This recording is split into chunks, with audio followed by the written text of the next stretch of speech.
जय हिंद दोस्तों। इस वीडियो में हम जो इकोनॉमी का टेस्ट सीरीज लगा रहे हैं, टेस्ट सीरीज नंबर 7, उसके जो आगे के 50 क्वेश्चन बचे हैं उसको देखेंगे। तो चलिए क्वेश्चन नंबर 51 को देखते हैं। क्वेश्चन है, लीडरशिप फॉर इंडस्ट्री ट्रांजिशन के संदर्भ में निम्नलिखित कथनों पर विचार कीजिए। पहला कथन है, यह 2020 में संयुक्त राष्ट्र जलवायु कार्रवाई शिखर सम्मेलन में भारत और यूनाइटेड किंगडम द्वारा शुरू की गई एक स्वैच्छिक पहल है। यह कथन गलत है, क्योंकि यह भारत और स्वीडन की एक संयुक्त पहल है, न कि यूनाइटेड किंगडम की। दूसरा कथन है, इसके सचिवालय का प्रबंधन विश्व आर्थिक मंच द्वारा किया जाता है। यह भी कथन गलत है, क्योंकि इसके सचिवालय का प्रबंधन स्टॉकहोम पर्यावरण संस्थान द्वारा किया जाता है। उपरोक्त कथनों में से कौन सा कथन सही है? इसमें दोनों कथन गलत हैं।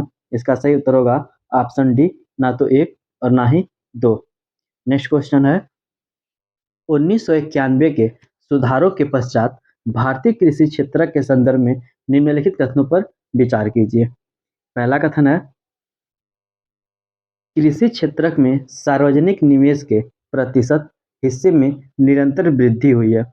यह कथन गलत है, क्योंकि 1991 के सुधारों में कृषि को कोई लाभ नहीं हो पाया है और कृषि के समृद्धि दर कम होती जा रही है।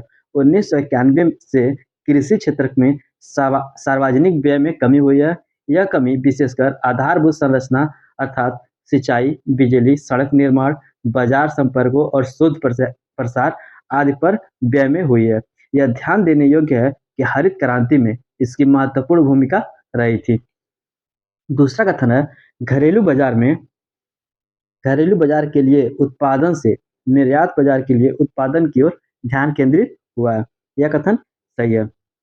इसमें देखें तो कृषि के निर्यातोन्मुखी नीतिगत रणनीतियों के कारण घरेलू बाजार के लिए उत्पादन से निर्यात बाजार के लिए उत्पादन की ओर ध्यान केंद्रित हुआ है, जिससे घरेलू उपभोग की खाद्यान्न फसलों के स्थान पर निर्यात के लिए नकदी फसलों पर बल दिया जा रहा है। उपरोक्त कथनों में से कौन सा कथन सही है? इसमें केवल दूसरा कथन सही है। इसका सही उत्तर होगा ऑप्शन बी, केवल 2। नेक्स्ट क्वेश्चन, रीढ़ी के वित्त पोषण की एक विधि के रूप में मौद्रिकृत घाटे के संदर्भ में निम्नलिखित कथनों पर विचार कीजिए। पहला कथन है, मौद्रिकृत घाटा सरकारी घाटे का वह हिस्सा है जिसे पूरी तरह से आरबीआई से उधार लेकर वित्त पोषित किया जाता है। यह कथन सही है। मौद्रिकृत घाटे का तात्पर्य भारतीय रिजर्व बैंक द्वारा केंद्र सरकार को दी जाने वाली मौद्रिक सहायता से है। यह सहायता सरकार के उधार कार्यक्रम के हिस्से के रूप में प्रदान की जाती है। दूसरा कथन है, मौद्रिकृत घाटे में अल्पावधिक वित्तीय लिखितों के साथ साथ दीर्घावधिक प्रतिभूतियां शामिल होती हैं। ये भी कथन सही है।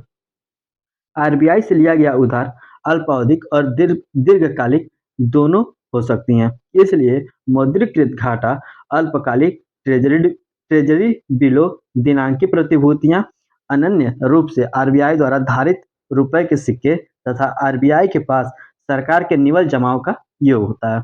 उपरोक्त कथनों में से कौन सा कथन सही है? इसमें दोनों कथन सही हैं। इसका सही उत्तर होगा ऑप्शन सी, 1 और 2 दोनों। नेक्स्ट क्वेश्चन, निम्नलिखित में से कौन से अर्थव्यवस्था में मुद्रा आपूर्ति को नियंत्रित करने हेतु भारतीय रिजर्व बैंक के मात्रात्मक उपकरण माने जा सकते हैं? इसमें देखें तो नगद आरक्षित अनुपात को माने जाते हैं, खुला बाजार परिचालन को माने जाते हैं, नैतिक दबाव इसको नहीं माने जाते हैं, क्योंकि गुणात्मक उपकरण में केंद्रीय बैंक द्वारा वाणिज्यिक बैंकों को ऋण देने के लिए हतोत्साहित या प्रोत्साहित किया जाता है। यह नैतिक दबाव या मार्जिन अनिवार्यता आदि के द्वारा किया जाता है। नैतिक दबाव गुणात्मक नियंत्रण का एक उपकरण होता है। चौथा है, बैंक दर में परिवर्तन, इसको माना जाता है। नीचे दिए गए कोड का प्रयोग कर सही उत्तर चुनिए। तो इसका सही उत्तर हो जाएगा ऑप्शन सी, 1, 2 और 4। नेक्स्ट क्वेश्चन, लचीली विनिमय दर प्रणाली के संदर्भ में निम्नलिखित कथनों पर विचार कीजिए। पहला कथन है, इस प्रणाली में विनिमय दर मांग और आपूर्ति के बाजार शक्ति द्वारा निर्धारित होती है। यह कथन सही है। जो लचीली विनिमय दर मांग और आपूर्ति की बाजार शक्ति द्वारा निर्धारित होती है, इसे फ्लोटिंग एक्सचेंज रेट के नाम से भी जाना जाता है। यह स्थिर विनिमय दर के विपरीत है।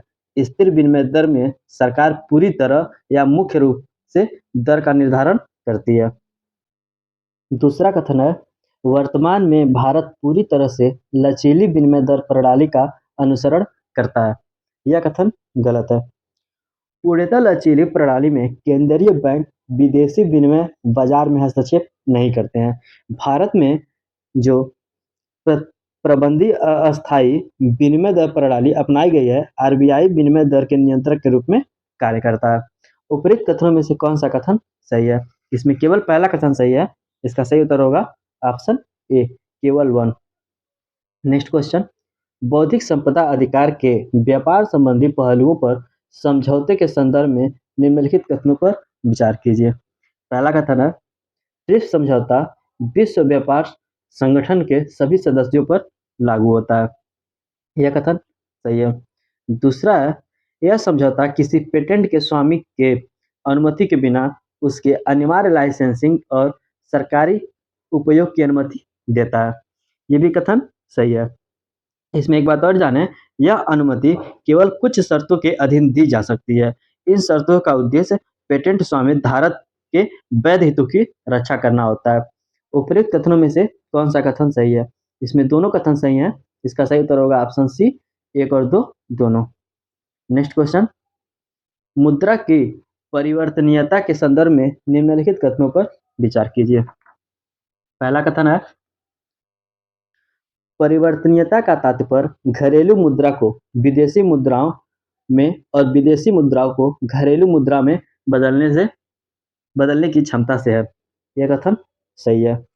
जो चालू खाते की परिवर्तनीयता से तात्पर्य कोई भी भुगतान करते समय भारतीय रुपये को बिना किसी बाधा के अन्य अंतर्राष्ट्रीय स्तर पर स्वीकृत मुद्राओं में और ऐसी अंतर्राष्ट्रीय मुद्राओं को भारतीय रुपये में बदलने की स्वतंत्रता से है।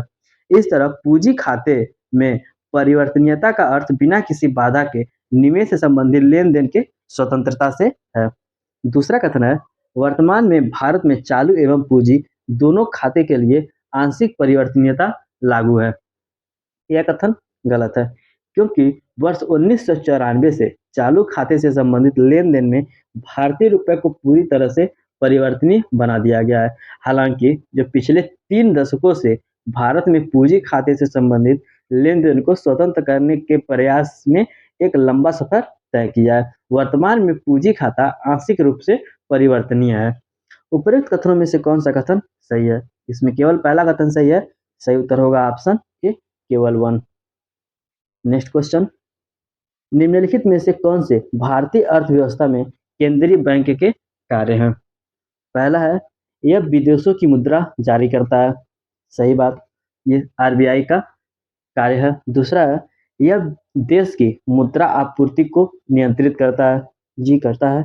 तीसरा है, यह अर्थव्यवस्था के विदेशी मुद्रा भंडार का संरक्षक है। ये भी सही है। और चौथा है, यह अर्थव्यवस्था में बैंकिंग प्रणाली के लिए एक बैंक के रूप में कार्य करता है। यह भी कथन सही है।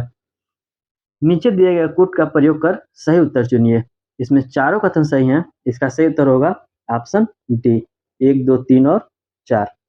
नेक्स्ट क्वेश्चन, भारतीय रिजर्व बैंक आरबीआई द्वारा किए जाने वाले खुला बाजार परिचालनों के संदर्भ में निम्नलिखित कथनों पर विचार कीजिए। पहला कथन है, इसका तात्पर्य सरकार द्वारा जारी बॉन्ड्स की खुले बाजार में खरीद और बिक्री से है। यह कथन सही है। खुला बाजार परिचालन से तात्पर्य सरकार द्वारा जारी बॉन्ड को खुले बाजार में खरीदने और बेचने से है। खरीद और बिक्री का यह कार्य सरकार द्वारा केंद्रीय बैंक को सौंपा गया है। दूसरा कथन है, आरबीआई द्वारा बॉन्ड भारत से विदेशी प्रतिभूतियों को खरीदने बाजार अर्थव्यवस्था में उच्च शक्तिशाली मुद्रा में वृद्धि करती है। यह कथन गलत है, क्योंकि भारतीय रिजर्व बैंक अर्थव्यवस्था में उच्च शक्तिशाली मुद्रा के स्टॉक को बढ़ाने के लिए आम जनता हेतु सरकारी प्रतिभूतियां की खरीद या बिक्री करता है। उपयुक्त कथनों में से कौन सा कथन सही है? इसका सही उत्तर होगा ऑप्शन ए, केवल 1। नेक्स्ट क्वेश्चन देखते हैं। मुद्रास्फीति सूचकांकीय ब्रांड के संदर्भ में निम्नलिखित कथनों पर विचार कीजिए। पहला कथन है, मुद्रास्फीति सूचकांकित बॉन्ड्स केवल मूलधन को न कि ब्याज भुगतान को संरक्षण प्रदान करता है। यह कथन गलत है। मुद्रास्फीति सूचकांक बॉन्ड पहले से वर्ष 1997 में इसी तरह के कैपिटल इंडेक्स बॉन्ड जारी किए गए थे। सीआईबी द्वारा केवल मूलधन की मुद्रास्फीति से संरक्षण प्रदान किया गया था, लेकिन इसमें ब्याज भुगतान के लिए संरक्षण प्रदान नहीं किया गया था, जबकि आईआईबीएस मूलधन और ब्याज भुगतान दोनों को मुद्रास्फीति से संरक्षण प्रदान करते हैं। दूसरा कथन है, मुद्रास्फीति सूचकांक बॉन्ड को सरकारी प्रतिभूतियां माना जाता है, इसलिए ये बैंकों की संविधिक चल निधि अनुपात आवश्यकताओं के भाग के रूप में रखे जाने के पात्र होते हैं। यह कथन सही है। उपरोक्त कथनों में से कौन सा कथन सही है? इसमें दूसरा कथन सही है। इसका सही उत्तर होगा ऑप्शन बी, केवल 2। नेक्स्ट क्वेश्चन, राष्ट्रीय प्रायोज्य आय के संदर्भ में निम्नलिखित कथनों पर विचार कीजिए। पहला कथन, इसमें बाजार कीमतों पर निवल राष्ट्रीय उत्पाद और शेष विश्व के दूसरे देशों से प्राप्त अन्य चालू अंतरण शामिल है। यह कथन सही है। देखें इसमें तो जो राष्ट्रीय प्रयोज्य आय होती है, इसका राष्ट्रीय प्रयोज्य आय इक्वल टू बाजार कीमतों पे निवल राष्ट्रीय उत्पाद प्लस शेष विश्व के दूसरे देशों से प्राप्त अन्य चालू अंतराल इसमें शामिल होते हैं। दूसरा कथन है, इससे जानकारी प्राप्त होती है कि घरेलू अर्थव्यवस्था में वस्तुओं और सेवाओं की अधिकतम मात्रा कितनी है। ये भी कथन सही है। जो राष्ट्रीय प्रयोजक आय से इसमें देखते हैं कि घरेलू अर्थव्यवस्था में वस्तुओं और सेवाओं की अधिकतम मात्रा कितनी है। उपर्युक्त कथनों में से कौन सा कथन सही है? इसमें दोनों कथन सही है। इसका सही उत्तर होगा ऑप्शन सी, 1 और 2 दोनों। नेक्स्ट क्वेश्चन, सार्वजनिक वस्तुओं के संदर्भ में निम्नलिखित कथनों पर विचार कीजिए। पहला कथन, किसी व्यक्ति द्वारा सार्वजनिक वस्तुओं का उपभोग दूसरे व्यक्ति के लिए इन्हीं वस्तुओं की उपभोग हेतु उपलब्ध मात्रा को कम नहीं करता है। यह कथन सही है। इसमें देखें तो इससे बहुत से लोग लाभ उठा सकते हैं, अर्थात कई लोगों द्वारा उपभोग किया जाना प्रतिद्वंदात्मक नहीं होता है इसमें। दूसरा कथन है, सार्वजनिक प्रावधान की वस्तुएं ऐसी वस्तुएं हैं जिनका उत्पादन प्रत्यक्ष रूप से सरकार द्वारा किया जाता है। यह कथन गलत है, क्योंकि सार्वजनिक प्रावधान का अर्थ यह है कि उन वस्तुओं और सेवाओं का वित्त पोषण बजट के द्वारा किया जाता है और बिना किसी प्रत्यक्ष भुगतान से इनका उपभोग किया जा सकता है। सार्वजनिक वस्तुओं का उत्पादन सरकार या निजी क्षेत्र द्वारा किया जा सकता है, जबकि वस्तु का उत्पादन सीधे सरकार द्वारा किया जाता है, तो इसे सार्वजनिक उत्पादन की वस्तु कहा जा सकता है। उपरोक्त कथनों में से कौन सा कथन सही है? इसमें केवल पहला कथन सही है। इसका सही उत्तर होगा ऑप्शन ए, केवल 1। नेक्स्ट क्वेश्चन, मानव पूंजी के संदर्भ में निम्नलिखित कथनों में से कौन सा कथन सही नहीं है? पहला कथन है, मानव पूंजी अमूर्त है और इसे बाजार में आसानी से नहीं बेचा जा सकता है। यह कथन सही है। दूसरा है, भौतिक पूंजी के विपरीत मानव पूंजी का समय के साथ ह्रास नहीं होता है। यह कथन गलत है, क्योंकि मानव पूंजी का समय के साथ ह्रास होता है। पूंजी के दोनों रूपों का समय के साथ ह्रास होता है, लेकिन दोनों के बीच ह्रास मूल्य की प्रकृति भिन्न होती है। जैसे किसी मशीन के निरंतर उपयोग से वह घिस जाता है और प्रौद्योगिकी परिवर्तन से उसे पुराना बना दिया जाता है, और मानव पूंजी में आयु के अनुसार कुछ ह्रास आता है, लेकिन शिक्षा और स्वास्थ्य सेवाएं आदि से निरंतर निवेश के माध्यम से इस ह्रास को काफी हद तक कम किया जा सकता है, लेकिन एकदम हटाया नहीं जा सकता। इसलिए कथन गलत है। इस क्वेश्चन में पूछा कौन सा कथन सही नहीं है, यानी कौन सा कथन गलत है, तो इसका सही उत्तर हो जाएगा ऑप्शन बी, केवल 2। यही जब गलत कथन मिल गया तो आगे की पढ़ने की जरूरत नहीं है जब आगे कोई पुट नहीं बना हो तो। नेक्स्ट क्वेश्चन है, निम्नलिखित में से कौन सा एक भारत सरकार द्वारा प्रारंभ सागरमाला पहल का घटक नहीं है? इसमें देखें, पहला कथन है, पत्तन आधिकारिक विशेष आर्थिक क्षेत्रों को बढ़ावा देकर तटीय आर्थिक विकास को प्रोत्साहन करना। यह कथन सही है।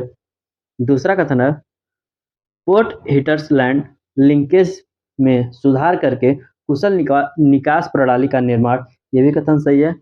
तीसरा है, गहरे समुद्रों का सर्वेक्षण एवं अन्वेषण करना। यह कथन गलत है, क्योंकि गहरे समुद्रों का सर्वेक्षण एवं अन्वेषण पृथ्वी विज्ञान मंत्रालय द्वारा शुरू किए गए डीप ओशियन मिशन का एक घटक है। तो इसका सही उत्तर हो जाएगा ऑप्शन सी। नेक्स्ट क्वेश्चन, निम्नलिखित युग्मों पर विचार कीजिए। एक तरफ लिखा हुआ है देश और दूसरे तरफ लिखा हुआ है हाल ही में सुर्खियों में रहने का मुख्य कारण। पहला है तुर्की, संयुक्त राष्ट्र द्वारा इस देश का नाम बदला गया है। ये सही है, क्योंकि तुर्की का नाम बदल के तुर्कीये किया गया है। इसी में ये जोड़ दे, तुर्कीये तो तुर्कीये किया गया। दूसरा है सूडान, जनजातीय संघर्ष।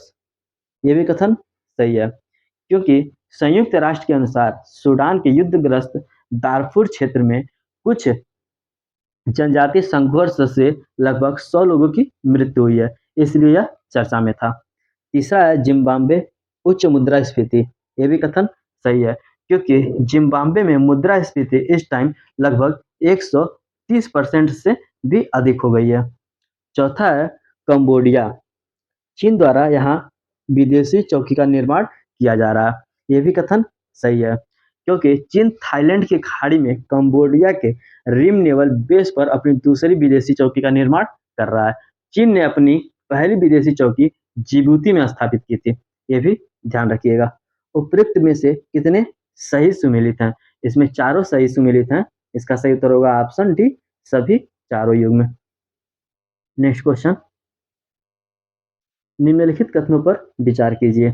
पहला कथन है, प्रथम विश्व युद्ध के आरंभ होने तक सभी मुद्राओं के मूल्य को स्वर्ण के आधार पर आकलित किया जाता है। यह कथन सही है। इसमें देखें तो स्वर्णमान लगभग वर्ष 1870 से वर्ष 1914 के प्रथम विश्व युद्ध के आरंभ होने तक स्वर्णमान का प्रचलित विनिमय दर प्रणाली थी। इस स्थिर विनिमय दर प्रणाली का प्रतीक सभी मुद्राओं को सोने रुपए में मापा जाता था। हालांकि कुछ मुद्राएं सोने से निर्मित थी। प्रत्येक सहभागी देश इस निश्चित कीमत पर अपनी मुद्रा को सोने के मुक्त रूप में परिवर्तनीयता की गारंटी देने के लिए प्रतिबद्ध था। दूसरा कथन है, स्वतंत्रता के बाद वर्ष 1975 तक भारतीय रुपए के मूल्य को पाउंड स्टर्लिंग के आधार पर आकलित किया जाता था। यह भी कथन सही है। भारत में विनिमय दर नीति अंतर्राष्ट्रीय और विदेशी विकास के साथ विकसित हुई। स्वतंत्रता के बाद प्रचलित ब्रिटेन वुड्स व्यवस्था की दृष्टि से भारतीय रुपया ब्रिटेन के साथ ऐतिहासिक संबंध के कारण पाउंड स्टर्लिंग के आधार पर एक आकलित किया जाता है। उपरोक्त कथनों में से कौन सा कथन सही है? इसमें दोनों कथन सही हैं। इसका सही उत्तर होगा ऑप्शन सी, 1 और 2 दोनों। नेक्स्ट क्वेश्चन, भारत में लघु वित्त बैंकों के संदर्भ में निम्नलिखित कथनों पर विचार कीजिए। पहला कथन है, ये बैंक कंपनी अधिनियम 1913 के तहत पब्लिक लिमिटेड कंपनी के रूप में पंजीकृत है। यह कथन सही है।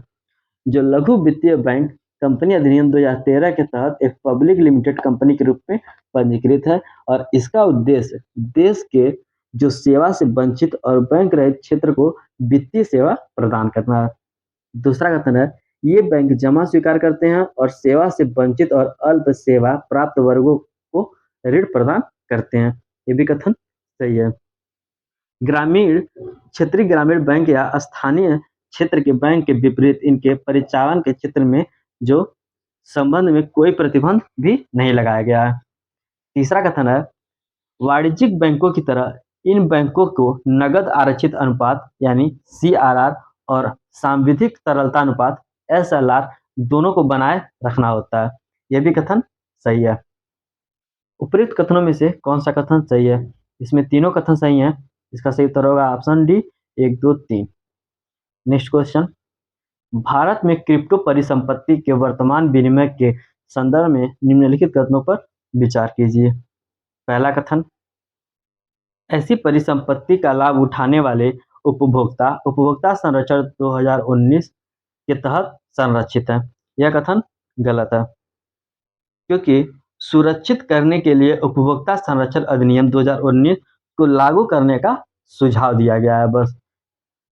दूसरा कथन है, इस परिसंपत्ति को प्रतिभूति संविदा अधिनियम 1956 के तहत प्रतिभूतियों के रूप में परिभाषित किया गया है। यह भी कथन गलत है।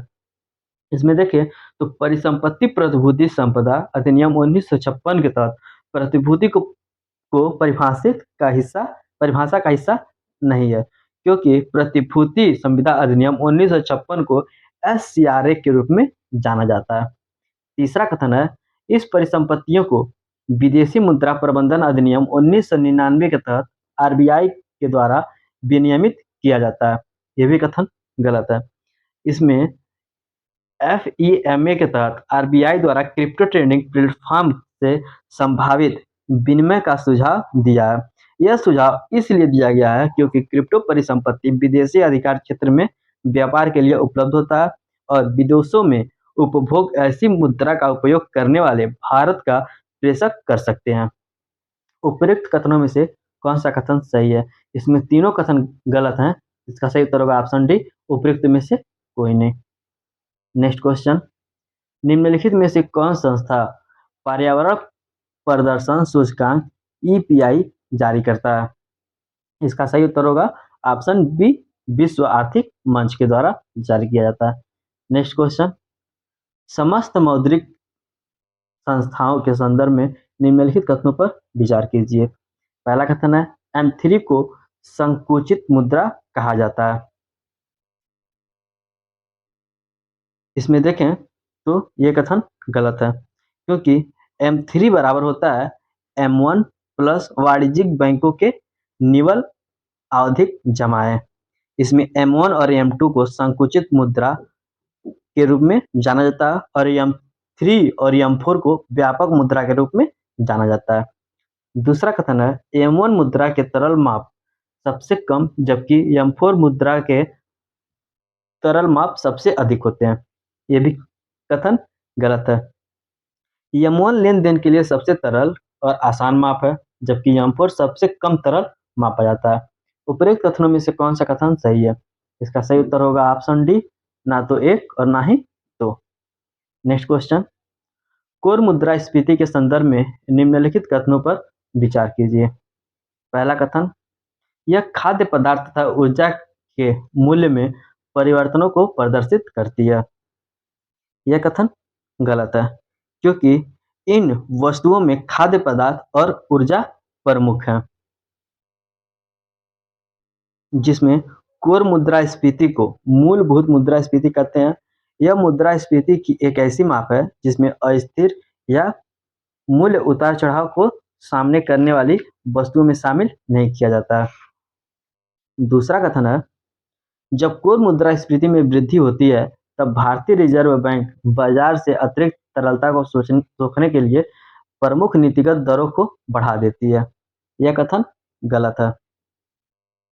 यह कथन सही हो जाता है, क्योंकि केंद्रीय बैंक इसके विपरीत स्थिति की दरों में घटा देती है। जैसे कि जब कोई भी कोर मुद्रास्फीति में वृद्धि होती है तब केंद्रीय बैंक से अतिरिक्त तरलता को सोखने के लिए अपनी प्रमुख नीति दरों को बढ़ा देती है और केंद्रीय बैंक इसकी विपरीत स्थिति में दरों को घटा देती है। उपरोक्त कथनों में से कौन सा कथन सही है? इसका सही उत्तर होगा ऑप्शन बी, केवल 2। नेक्स्ट क्वेश्चन, हाल ही में कृषि मंत्रालय ने पशुओं के लिए एकोवैक्स नामक भारत की पहली कोविड-19 वैक्सीन को जारी किया है। इस संदर्भ में एकोवैक्स से संबंधित निम्नलिखित कथनों पर विचार कीजिए। पहला कथन है, इसे SARS-CoV-2 के डेल्टा और ओमिक्रॉन वेरिएंट से पशुओं की रक्षा करता है। यह कथन सही है, क्योंकि इसमें देखें तो कृषि मंत्रालय ने पशुओं के लिए इकोवैक्स नामक की पहली कोविड-19 वैक्सीन को जारी किया है। इस टीके का विकास हिसार स्थित राष्ट्रीय अश्व अनुसंधान केंद्र द्वारा किया गया है। यह सार्स-कोवी-2 के डेल्टा और ओमिक्रॉन वेरिएंट से पशुओं की रक्षा कर सकता है। दूसरा है, यह केवल मवेशियों और कुत्तों के लिए है। यह कथन गलत है। इकोवैक्स टीके का प्रयोग कुत्ते, शेरों, तेंदुए, चूहे और खरगोश के लिए भी किया जा सकता है। तीसरा है, यह एक निष्क्रिय टीका है जिसे डेल्टा वेरिएंट के एक संक्रामक हिस्से का प्रयोग करके विकसित किया गया है। यह कथन सही है। यह एक निष्क्रिय टीका है जिसे डेल्टा वेरिएंट के संक्रामक हिस्से का प्रयोग करके विकसित किया गया है, जैसा इस कथन में लिखा हुआ है। और इसके अलावा भी इसमें प्रतिरक्षा प्रतिक्रिया के बढ़ाने के लिए सहायक के रूप में अल हाइड्रोडेल का प्रयोग किया गया है। उपरोक्त कथनों में से कौन सा कथन सही है? इसका सही उत्तर होगा ऑप्शन बी, केवल 1 और 3। नेक्स्ट क्वेश्चन, मुक्त व्यापार समझौते के संदर्भ में नकारात्मक सूची में शामिल है। इसमें पहला है, उन वस्तुओं की सूची जिसका निर्यात करने की अनुमति नहीं है। ये नकारात्मक सूची में शामिल नहीं है। दूसरा है, उन उत्पादों को सूची जिन पर शुल्क को कम किया जाता है। ये भी नकारात्मक सूची में शामिल नहीं है। तीसरा है, नकारात्मक बाह्य वस्तुओं जैसे समाज के लिए नुकसानदायक वस्तुओं की सूची हो। ये भी नकारात्मक सूची में शामिल नहीं है। और चौथा है, जिन वस्तुओं पर कोई रियायत नहीं दी जाती है। ये कथन सही है क्योंकि ये नकारात्मक सूची में शामिल है। नेक्स्ट क्वेश्चन, भारत में कृषि उत्पादन विपणन समितियों के संदर्भ में निम्नलिखित कथनों पर विचार कीजिए। पहला कथन, ये राज्य सरकारों द्वारा गठित वैधानिक समिति है। यह कथन सही है। दूसरा है, ये समितियां अधिसूचित कृषि उत्पादों के साथ साथ पशुधन उत्पादों के व्यापार का पर्यवेक्षक करती हैं। ये भी कथन सही है। भारतीय संविधान के अंतर्गत कृषि विपणन राज्य सूची का विषय है और कृषि उत्पादन वितरण समिति राज्य सरकार द्वारा गठित एक वैधानिक बाजार समिति है। यह कृषि उत्पादन वितरण समिति अधिनियम के तहत राज्य सरकार द्वारा जारी कुछ अधिसूचित सूचियों कृषि, बागवानी या पशुधन उत्पादन के व्यापार से संबंधित है। तीसरा कथन है, ये समितियां किसानों और खरीदारों के बीच होने वाले व्यापार में किसी भी प्रकार के बिचौलियों या कमीशनिंग एजेंटों के हस्तक्षेप पर रोक लगाती है। ये कथन गलत है क्योंकि खरीदारों के विपणन शुल्क और खरीदारों एवं किसानों के मध्य मध्यस्थता करने वाले कमीशन एजेंटों से लाइसेंस शुल्क लेती है। यह कमीशन एजेंटों को प्रतिबंधित नहीं किया गया है, बल्कि उन्हें मध्यस्थता करने के लिए लाइसेंस दिया जाता है। उपरोक्त कथनों में से कौन सा कथन सही है? इसका सही उत्तर होगा ऑप्शन बी, केवल 1 और 2। नेक्स्ट क्वेश्चन देखते हैं, निम्नलिखित कथनों में से कौन सा रिकार्डियन समतुल्यता के सर्वश्रेष्ठ वर्णन करता है? पहला कथन है, बाजार की ताकतें साम्यावस्था बनाए रखने के लिए विनिमय दरों के परिवर्तनों और बदलाव करती हैं। यह कथन गलत है। दूसरा कथन है, कराधान और ऋण व्यय वित्त पोष के समतुल्य साधन है। यह कथन सही है क्योंकि रिकार्डियन समतुल्य एक आर्थिक सिद्धांत है जो स्पष्ट करता है कि वर्तमान करों या भविष्य के करों से सरकारी व्यय में वित्तीयन को पूरी अर्थव्यवस्था पर समतुल्य प्रभाव पड़ेगा। इसमें इसका सही उत्तर हो जाएगा ऑप्शन बी। जब आगे कूट नहीं बना है तो आगे के जो 2 कथन है वो गलत ही होंगे, पढ़ने की कोई जरूरत नहीं है। नेक्स्ट क्वेश्चन, क्वेश्चन नंबर 76, निम्नलिखित में से कौन से देश के अल्पकालिक बाह्य ऋण के रूप में वर्गीकृत किए जा सकते हैं? पहला है, कारपोरेट प्रतिभूतियों में विदेशी संस्थान निवेशक के निवेश, ये किए जा सकते हैं।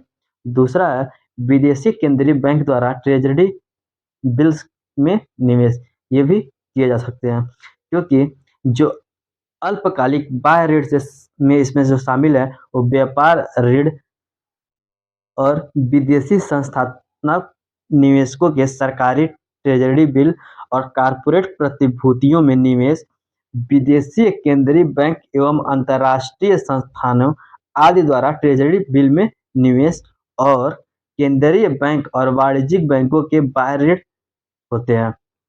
इसमें तीसरा लिखा हुआ है निर्यात साख, ये नहीं होते हैं, और बाह्य वाणिज्यिक उधारी ये भी नहीं होते हैं। नीचे दिए गए कोड का प्रयोग कर सही उत्तर चुनिए। इसका सही उत्तर होगा ऑप्शन सी, केवल 1 और 2। नेक्स्ट क्वेश्चन, संत कबीर के संदर्भ में निम्नलिखित कथनों पर विचार कीजिए। पहला कथन है, वह भक्ति आंदोलन के निर्गुण परंपरा से संबंधित थे। ये कथन सही है। दूसरा कथन है, उन्होंने वेदों और कुरान जैसे धार्मिक ग्रंथों की अलौकिक सत्ता को अस्वीकार किया था। ये भी कथन सही है। अगर जो आप कबीर के बारे में जानते हैं तो ये कथन तो जानते होंगे। तीसरा कथन है, उन्होंने पद और शब्द के रूप में जानी जाने वाली एक रचनाएं गाई थी। ये भी कथन सही है। उपरोक्त कथनों में से कौन सा कथन सही है? इसमें तीनों कथन सही हैं। इसका सही उत्तर होगा ऑप्शन डी, 1, 2 और 3। नेक्स्ट क्वेश्चन, ट्रेजरी बिल के संदर्भ में निम्नलिखित कथनों में से कौन सा कथन सही है? पहला कथन है, ये पूंजी बाजार में अल्पकालिक साधन है। यह कथन गलत है, क्योंकि ट्रेजरी बिल अल्पकालिक मुद्रा बाजार ऋण साधन है, न कि पूंजी बाजार। बी है, भारत में टी बिल केवल केंद्र सरकार द्वारा जारी किए जाते हैं। ये कथन सही है, क्योंकि ये राज्य सरकार द्वारा कोई ट्रेजरी बिल जारी नहीं किया जाता। सी है, टी बिल को सरकार की परिसंपत्तियों के रूप में माना जाता है। यह कथन गलत है। ट्रेजरी बिल ऋण के साधन होते हैं और वे भारत सरकार के लिए कोई देयता के रूप में कार्य नहीं करते हैं। चौथा है, ट्रेजरी बिल में विदेशी पोर्टफोलियो निवेश की अनुमति नहीं है। ये भी कथन गलत है। आरबीआई ने विदेशी निवेशकों को टी बिल में निवेश करने की अनुमति प्रदान की है ताकि बाजार में विदेशी धन को लाया जा सके। इसका सही उत्तर हो जाएगा ऑप्शन बी। नेक्स्ट क्वेश्चन है, स्टॉकहोम प्लस 50 सम्मेलन के संदर्भ में निम्नलिखित कथनों पर विचार कीजिए। पहला है, यह संयुक्त राष्ट्र महासभा द्वारा आयोजित एक अंतर्राष्ट्रीय बैठक है। इसमें देखें तो ये कथन सही है। स्टॉकहोम प्लस 50 सम्मेलन संयुक्त राष्ट्र महासभा द्वारा स्वीडन के स्टॉकहोम में आयोजित एक अंतर्राष्ट्रीय बैठक है। दूसरा है, स्टॉकहोम सम्मेलन पहली बार स्वीडन द्वारा वर्ष 1968 में प्रस्तावित किया गया था। ये भी कथन सही है। तीसरा है, इस सम्मेलन का विषय सभी की समृद्धि के लिए एक स्वस्थ ग्रह हमारी जिम्मेदारी हमारा अवसर है। ये भी कथन सही है। उपरोक्त कथनों में से कौन सा कथन सही है? इसमें तीनों कथन सही है। इसका सही उत्तर होगा ऑप्शन डी, 1, 2 और 3। नेक्स्ट क्वेश्चन, अवसंरचना निवेश न्यास के संदर्भ में निम्नलिखित कथनों पर विचार कीजिए। पहला कथन है, ये म्यूचुअल फंड जैसी व्यवस्थाएं जो व्यक्तिगत निवेशों में छोटी रकम एकत्रित कर अवसंरचना क्षेत्र में निवेश करने को सक्षम बनाती हैं। ये कथन सही है। अवसंरचना निवेश न्यास म्यूचुअल फंड जैसी व्यवस्थाएं हैं। ये अवसंरचना क्षेत्र में प्रत्यक्ष रूप से निवेश करने के लिए कई अलग-अलग निवेशकों की से छोटी रकम को एकत्रित करके अवसंरचना क्षेत्र में निवेश को सक्षम बनाती है। दूसरा है, अवसंरचना निवेश न्यास को भारतीय प्रतिभूति और विनिमय बोर्ड यानी सेबी द्वारा नियमित किया जाता है। ये भी कथन सही है। भारत में अवसंरचना निवेश न्यास की प्रतिभूति बाजार विनियामक भारतीय प्रतिभूति और विनिमय बोर्ड द्वारा नियमित किया जाता है। उपरोक्त कथनों में से कौन सा कथन सही है? इसका सही उत्तर होगा ऑप्शन सी, 1 और 2 दोनों। नेक्स्ट क्वेश्चन, मूल्यह्रास के संदर्भ में निम्नलिखित कथनों पर विचार कीजिए। पहला कथन है, मूल्यह्रास किसी पूंजीगत वस्तु में हुई टूट-फूट हेतु व्यय की गई वार्षिक लागत है। यह कथन सही है। उत्पादन प्रक्रिया के उपयोग की जाने वाली सभी मशीनों और उपकरणों में सामान्य टूट-फूट होती रहती है। पूंजी की यह हानि जो प्रत्येक अर्थव्यवस्था को वहन करनी पड़ती है, आर्थिक बोलचाल की भाषा में मूल्यह्रास कहलाती है। दूसरा है पूंजीगत वस्तुओं के अप्रत्याशित निवेश को मूल्यह्रास नहीं माना जाता है। ये कथन सही है। इसमें देखें तो दुर्घटनाओं, प्राकृतिक आपदाओं आदि के कारण होने वाले अप्रत्याशित या अचानक हुए विनाश या पूंजी के दुरुपयोग को मूल्यह्रास नहीं माना जाता है। उपयुक्त कथनों में से कौन सा कथन सही है? इसका सही उत्तर होगा ऑप्शन सी, 1 और 2 दोनों। नेक्स्ट क्वेश्चन, निम्नलिखित में से कौन राज्य स्तरीय करों को वस्तु एवं सेवा कर के अंतर्गत शामिल किया गया है? पहला है विलास कर, इसको शामिल किया गया है। दूसरा है बिक्री कर, इसको भी शामिल किया गया है। स्टंप शुल्क, इसको शामिल नहीं किया गया है। अब इसमें 3 नंबर को एलिमिनेट करें तो इसमें 3 है, इसमें भी 3 है, इसमें भी 3 है, इसमें नहीं है। इसका सही उत्तर हो जाएगा ऑप्शन डी, 1, 2 और 4। नेक्स्ट क्वेश्चन, निम्नलिखित कथनों पर विचार कीजिए। पहला कथन है शारीरिक स्तूप भगवान बुद्ध के शरीर के अवशेषों पर बने स्तूप होते हैं। यह कथन सही है। सबसे प्राचीन सुरक्षित बौद्ध मठ जो बुद्ध के शरीर के अवशेषों पर बने स्तूप होते हैं। ऐसा कहा जाता है कि बौद्ध धर्म के प्रबल अनुयायी अशोक ने 8 स्तूपों में से 7 स्तूपों का निर्माण करवाया था। दूसरा कथन है भगवान बुद्ध की चिंता से अवशेष एकत्र करके सम्राट अशोक को दिया गया था। चिता से अवशेष एकत्र करके दिया गया था। यह कथन गलत है, क्योंकि उनकी चिता से उनके अवशेष एकत्र किए गए और उन्हें 8 भागों में विभाजित किया गया। इन अवशेषों के मगध के अजातशत्रु, वैशाली के लिच्छवी और शाक्य, मल्ल, बोली, मल्ल और कोलिया जैसे ब्राह्मणों के बीच वितरित किया गया था। उपरोक्त कथनों में से कौन सा कथन सही है? इसका सही उत्तर होगा ऑप्शन ए, केवल 1। नेक्स्ट क्वेश्चन, प्रधानमंत्री सुरक्षा बीमा योजना के संदर्भ में निम्नलिखित कथनों में से कौन सा कथन सही है? पहला कथन है यह एक जीवन बीमा योजना है जिसका प्रयोग प्रत्येक वर्ष नवीनीकृत होता है और यह किसी भी कारण से होने वाले मौत के लिए कवरेज प्रदान करती है। यह कथन गलत है। दूसरा है 18 से 70 वर्ष की आयु वर्ग के बचत बैंक या डाकघर खाता धारक की योजना के तहत नामांकन के पात्र है। यह कथन सही है। प्रधानमंत्री सुरक्षा बीमा योजना एक बीमा योजना है। इस योजना का प्रीमियम केवल 20 रुपये प्रति वर्ष है। यह योजना दुर्घटना में होने वाली मृत्यु के जोखिम को कवर करते हुए 2 लाख रुपए का बीमा प्रदान करती है। इस योजना में बचत बैंक या डाकघर के खाता धारक 18 से 70 वर्ष आयु वर्ग के लोगों को दुर्घटना से होने वाली दिव्यांगत या मृत्यु के लिए कवर दिया जाता है। तीसरा कथन इसमें लिखा हुआ है यह योजना ग्रामीण क्षेत्रीय बैंकों के साथ साथ सहकारी बैंकों के माध्यम से भी प्रदान किया जाता है। ये भी कथन सही है। नीचे दिए गए कोड का प्रयोग कर सही उत्तर चुनिए। सही उत्तर हो जाएगा ऑप्शन सी, केवल 2 और 3। नेक्स्ट क्वेश्चन है भारतीय पेटेंट कानून के तहत निम्नलिखित में से किसे पेटेंट कराया जा सकता है? पहला है परमाणु ऊर्जा से संबंधित किसी आविष्कार को, इसको पेटेंट नहीं कराया जा सकता। दूसरा है शल्य चिकित्सा पद्धति को, इसको भी नहीं कराया जा सकता। तीसरा है पादप और जंतु को, इसको भी नहीं कराया जा सकता। और चौथा है सूक्ष्म जीवों को, इसको कराया जा सकता है। इसका सही उत्तर हो जाएगा विकल्प डी। नेक्स्ट क्वेश्चन है निम्नलिखित में से किसे या किन्हें वाणिज्यिक बैंक की परिसंपत्तियों के रूप में माना जाता है? पहला है केंद्रीय बैंक के पास जमा वाणिज्यिक बैंकों की आरक्षित निधि, इसको माना जा सकता है। दूसरा है वाणिज्यिक बैंक में जनता की जमा राशि को, इसको नहीं माना जा सकता, क्योंकि वाणिज्यिक बैंक के पास जनता की जमा राशि बैंक की देनदारियों का भाग होता है। तीसरा है वाणिज्यिक बैंकों द्वारा जनता को दिया गया ऋण, ये माना जाता है। नीचे दिए गए कोड का प्रयोग कर सही उत्तर चुनिए। इसका सही उत्तर हो जाएगा ऑप्शन सी, केवल 1 और 3। नेक्स्ट क्वेश्चन देखते हैं ब्रह्मोस मिसाइल के संदर्भ में निम्नलिखित कथनों पर विचार कीजिए।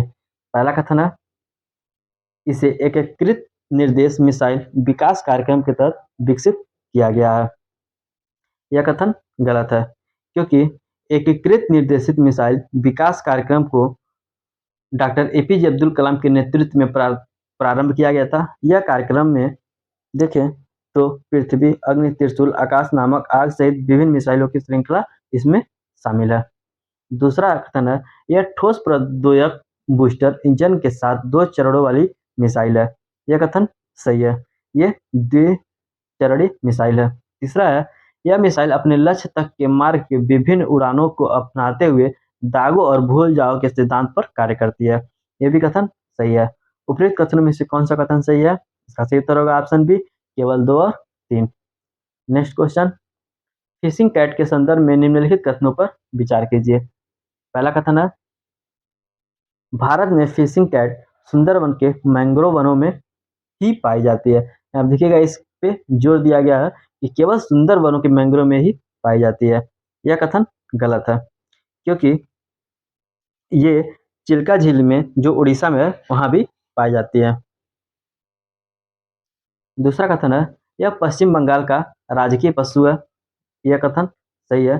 पश्चिम बंगाल ने इसे वर्ष 2012 में फिशिंग कैट को अपना राजकीय पशु घोषित किया है। तीसरा है, यह आईसीएन की रेड लिस्ट में एंडर्ड स्पीसीज के रूप में सूचीबद्ध है। यह भी कथन सही है। उपयुक्त कथनों में से कौन सा कथन सही है? इसका सही उत्तर होगा ऑप्शन बी, केवल 2 और 3। नेक्स्ट क्वेश्चन है, इस पंचवर्षीय योजना का उद्देश्य भारतीय अर्थव्यवस्था को समाजवादी तर्ज पर विकसित करना था। साथ ही इसका लक्ष्य भारत को औद्योगिकीकरण की ओर ले जाना था। इस योजना का मुख्य निर्माता पी महालनोबिस थे। उपरोक्त परिच्छेद में से कौन से किस पंचवर्षीय योजना का वर्णन किया गया है? इसमें देखें तो ये द्वितीय पंचवर्षीय योजना का वर्णन किया गया है। नेक्स्ट क्वेश्चन है, मौद्रिक नीति समिति के संदर्भ में निम्नलिखित कथनों पर विचार कीजिए। पहला कथन है, इस समिति का गठन मूल्य स्थिरता और मुद्रास्फीति लक्षणीकरण के उत्तरदायित्व के साथ विकसित किया गया है। यह कथन सही है। भारतीय रिजर्व बैंक द्वारा भारत सरकार द्वारा 20 फरवरी 2015 को मौद्रिक नीति फ्रेमवर्क समझौते पर हस्तांतरित किए गए हैं। इसके अनुसार ही मूल्य स्थिर और मुद्रास्फीति लक्षणीकरण के उत्तरदायित्व के साथ मौद्रिक नीति समिति का गठन किया गया है। दूसरा कथन है, इसकी बैठक की अध्यक्षता वित्त मंत्री द्वारा की जाती है। यह कथन गलत है। इसकी अध्यक्षता आरबीआई के गवर्नर अध्यक्ष द्वारा की जाती है। तीसरा है, इस समिति का गठन भारतीय रिजर्व बैंक अधिनियम 1934 के तहत किया गया है। यह कथन सही है। उपरोक्त कथनों में से कौन सा सही है? इसका सही उत्तर होगा ऑप्शन बी, केवल 1 और 3। नेक्स्ट क्वेश्चन, वाणिज्यिक और उद्योग मंत्रालय ने 12 चैंपियन सेवा क्षेत्र की पहचान की है। निम्नलिखित में से कौन से इन 12 क्षेत्रों के अंतर्गत आते हैं? पहला है पर्यटन और आतिथ्य, ये आते हैं। दूसरा है परिवहन और लॉजिस्टिक्स, ये भी आते हैं। तीसरा है पर्यावरणीय सेवाएं, ये भी आते हैं। और चौथा है जैव प्रौद्योगिकी और फार्मास्यूटिकल्स, ये नहीं आते हैं। तो चौथे को एलिमिनेट कर दें तो बाकी ये 2 ऑप्शन बचते हैं, जिसमें से विकल्प डी इसका सही उत्तर होगा। नेक्स्ट क्वेश्चन है, यह इराक की राजधानी बगदाद के दक्षिण में स्थित जैव विविधता युक्त आर्द्र भूमि है, जो मानव गतिविधियों और जलवायु परिवर्तन के कारण बड़े पैमाने पर विलुप्त हो गई हैं। यह चूना पत्थर के चट्टान पर स्थित है और जिप्सम संरचना से युक्त है। साथ ही इनमें कोई प्रवेश द्वार या निकास द्वार नहीं है। यह सबसे संभावित वितरण है। इसमें ये 4 विकल्प दिए हुए हैं और ये किस बारे में बात हो रही है? इसका सही उत्तर हो जाएगा ऑप्शन बी, सावा झील के बारे में, क्योंकि हाल ही में इराक की सावा झील जल संकट के कारण सूख गई है। इराक में इसे पर्ल ऑफ साउथ के नाम से भी जाना जाता है। नेक्स्ट क्वेश्चन है क्वेश्चन नंबर 93। हाल ही में सुर्खियों में रहे इस 5.0 सामान्य सुधार एजेंट को निम्नलिखित में से किसके द्वारा विकसित किया गया है?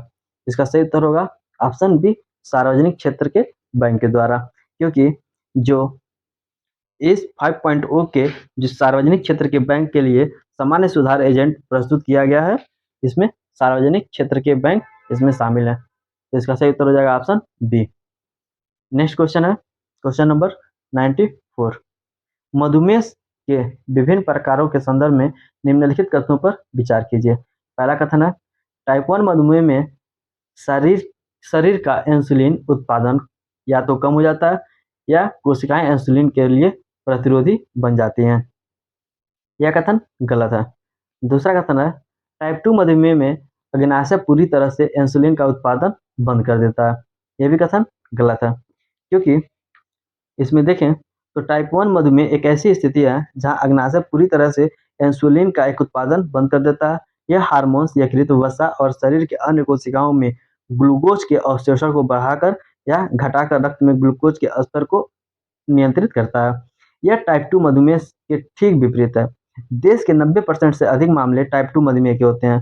टाइप 2 मधुमेह में स्थिति में शरीर शरीर का इंसुलिन उत्पादन या तो कम हो जाता है या कोशिका इंसुलिन के लिए प्रतिरोधी बन जाती है।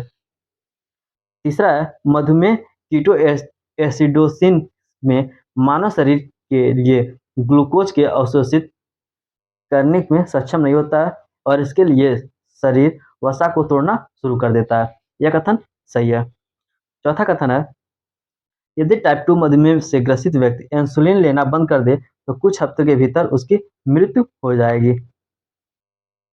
इसमें यह कथन गलत है, क्योंकि यदि टाइप 1 मधुमेह से ग्रसित व्यक्ति अपना इंसुलिन लेना बंद कर दे तो उसकी मृत्यु होगी, ना कि टाइप 2 से। उपयुक्त कथनों में से कौन सा कथन सही है? इसका सही उत्तर होगा ऑप्शन सी, केवल 3। नेक्स्ट क्वेश्चन, व्यक्तिगत आय की गणना के दौरान निम्नलिखित में से किन्हें राष्ट्रीय आय में से घटाना आवश्यक होता है? इसमें देखें तो अवितरित लाभ, इसको घटाना आवश्यक होता है। दूसरा है परिवारों द्वारा अदा किए गए निवल ब्याज का भुगतान, इसको भी घटाना जरूरी होता है। तीसरा है निगम कर, इसको भी घटाना जरूरी होता है। और सरकार और फर्मों के परिवार को की गई अंतरण अदाई, ये नहीं जरूरी होता। नीचे दिए गए कोड का प्रयोग कर सही उत्तर चुनिए। इसका सही उत्तर हो जाएगा ऑप्शन बी, केवल 1, 2 और 3। नेक्स्ट क्वेश्चन, निम्नलिखित में से कौन से संतुलन में पूंजी खाते के अंतर्गत शामिल नहीं होता है? पहला है अंतर सरकारी ऋण, ये शामिल होता है। दूसरा है निजी प्रेरणक, ये शामिल नहीं होता है। तीसरा है विदेश से प्राप्त उपहार, ये भी इसमें शामिल नहीं होता है। और चौथा है विदेशी संस्थान संस्थान निवेश, ये इसमें शामिल होता है। यानी 1 और 4 इसमें शामिल होते हैं। तो नीचे दिए गए कोड के हिसाब से इसका सही उत्तर हो जाएगा ऑप्शन डी, केवल 1 और 4। नेक्स्ट क्वेश्चन है भुगतान संतुलन के चालू खाते के संदर्भ में निम्नलिखित कथनों पर विचार कीजिए। पहला कथन है इसमें चालू खाता अधिशेष वाला देश अनिवार्यतः अन्य देशों से ऋण लेता है। यह कथन गलत है, क्योंकि चालू खाता तब संतुलन होता है जब चालू खाते का प्राप्ति चालू खाते पर भुगतान के बराबर होता है। चालू खाता अधिशेष से तात्पर्य है कि देश अन्य देशों के लिए ऋण दाता है और चालू खाते के घाटा का तात्पर्य यह है कि राष्ट्र अन्य देशों का ऋणी है। दूसरा कथन है चालू खाता अधिशेष अनिवार्य रूप से यह दर्शाता है कि देश के पास व्यापार संतुलन अधिशेष है। यह भी कथन गलत है, क्योंकि यह आवश्यक नहीं है कि किसी देश का चालू खाता अधिशेष अधिशेष व्यापार अधिशेष को ही दर्शाता हो। व्यापार संतुलन में घाटा होने की स्थिति में भी अदृश्य संतुलन अधिशेष का परिणाम स्वरूप चालू खाता अधिशेष हो सकता है। उपयुक्त कथनों में से कौन सा कथन सही है? इसका सही उत्तर होगा ऑप्शन डी, ना तो 1 और ना ही 2। नेक्स्ट क्वेश्चन, बैंकिंग प्रणाली के स्प्रेड शब्द के संदर्भ में निम्नलिखित कथनों में से कौन इसका सही उत्तर है? इसमें जाने तो ये सबसे पहले होता क्या है, इसकी व्याख्या मैं करता हूँ। बैंकों द्वारा जमाकर्ता को दी जाने वाली ब्याज दर को बोरोइंग रेट कहा जाता है, ये जानते हैं। साथ ही जिस दर पे बैंक निवेशकों को अपना आरक्षित धन उधार देता है उसे लेंडिंग रेट कहा जाता है। दोनों दरों के बीच का अंतर जो होता है वो स्प्रेड कहलाता है। इस प्रकार एक बैंक के ऋणकर्ताओं और जमाकर्ताओं की ब्याज दरों के बीच का अंतर है, जिसे प्राय बैंक द्वारा विनियोजित लाभ के रूप में संदर्भित किया जाता है। इसमें देखते हैं ऑप्शन ए है यह केंद्रीय बैंक द्वारा वाणिज्यिक बैंकों को धन उधार देने के एवज में वसूली जाने वाली दर, ये गलत है। बी है यह वह दर है जिस पर किसी देश का केंद्रीय बैंक धन की कमी की स्थिति में वाणिज्यिक बैंकों के से उधार देता है, ये भी कथन गलत है। सी है यह एक बैंक में उधारकर्ता और जमाकर्ता के ब्याज दरों के बीच का अंतर होता है, ये कथन सही है। इसका सही उत्तर हो जाएगा ऑप्शन सी। नेक्स्ट क्वेश्चन, साधन लागत के संदर्भ में निम्नलिखित कथनों पर विचार कीजिए। पहला कथन है, साधन लागत में केवल उत्पादन के कारकों का भुगतान शामिल होता है। ये कथन सही है। दूसरा है, साधन लागत में कोई कर शामिल नहीं होता है। ये भी कथन सही है। उपरोक्त कथन में से कौन सा कथन सही नहीं है, यानी कौन सा कथन गलत है? इसका सही उत्तर होगा ऑप्शन डी, ना तो 1 और ना ही 2, क्योंकि दोनों कथन सही है इसमें। नेक्स्ट क्वेश्चन है, वर्ष 1991 के भुगतान संतुलन संकट के संदर्भ में निम्नलिखित में से कौन सी नई आर्थिक नीति के तहत उठाए गए कदमों में शामिल नहीं था? इसमें देखें, पहला है, करदाताओं द्वारा मुद्रा करदाताओं द्वारा बेहतर अनुपालन सुनिश्चित करने की दरों में कमी, ये इसमें शामिल था। बी है, विदेशी मुद्राओं के विरुद्ध भारतीय रुपए का पुनर्मूल्यन, यानी ऊपर का और समायोजन, ये इसमें शामिल नहीं था। तो इसका सही उत्तर हो जाएगा ऑप्शन बी। अब मिलते हैं आपसे अगले टेस्ट सीरीज में, तब तक के लिए धन्यवाद।